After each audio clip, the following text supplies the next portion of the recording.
Hi guys, it's Amy. Welcome to Strength Reversed. Thank you for watching. Today is day 24 of the 31 Days of Tarot for 2020, and today's prompt is the top tarot books of the decade. I picked 4 books, and only one of them was published in the last decade.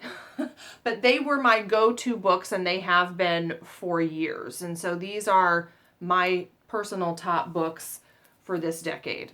The first one is, of course, The 78 Degrees of Wisdom by Rachel Pollack. I will admit it's a little bit dense.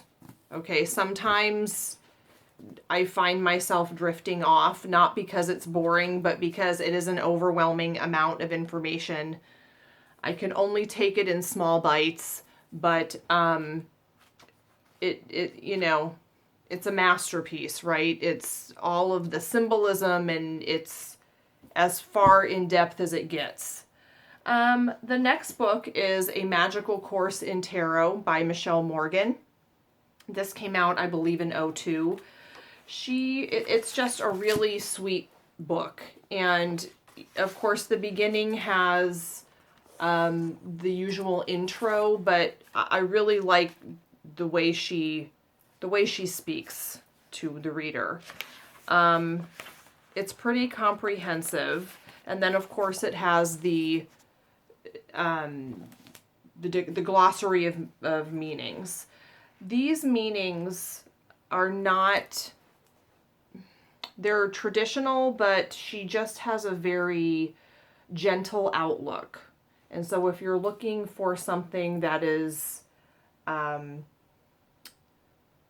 very digestible and very gentle, this is a good book. She does not include meanings for reversals, but that's okay. There are 360 degrees of meaning, right? The next book is The Smart Girl's Guide to Tarot. It is by Emmi Fredericks, and this is very snarky, which I love. It's very, very modern. I think it came out in 2004. Okay, so it came out in 2004, but it's just a very modern spin. It's kind of funny and kind of a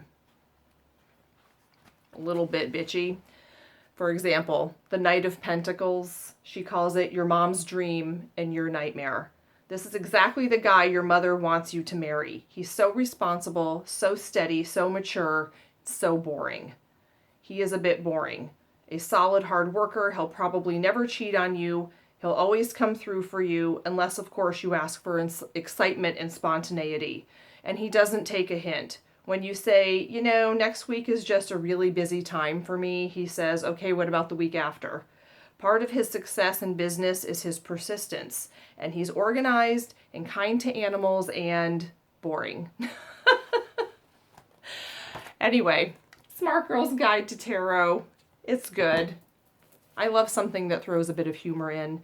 And the last book is the only one that came out in the last decade. And this is Psychic Tarot by Nancy Antenucci with Melanie Howard. It does not have a glossary of meanings, and she's phenomenal. She was my very first tarot teacher. It's amazing if you would like to develop your tarot abilities without the traditional glossary. I will put a link because I did do a review of this book sometime last year. And those are my top 4 books of the decade. Bye, guys.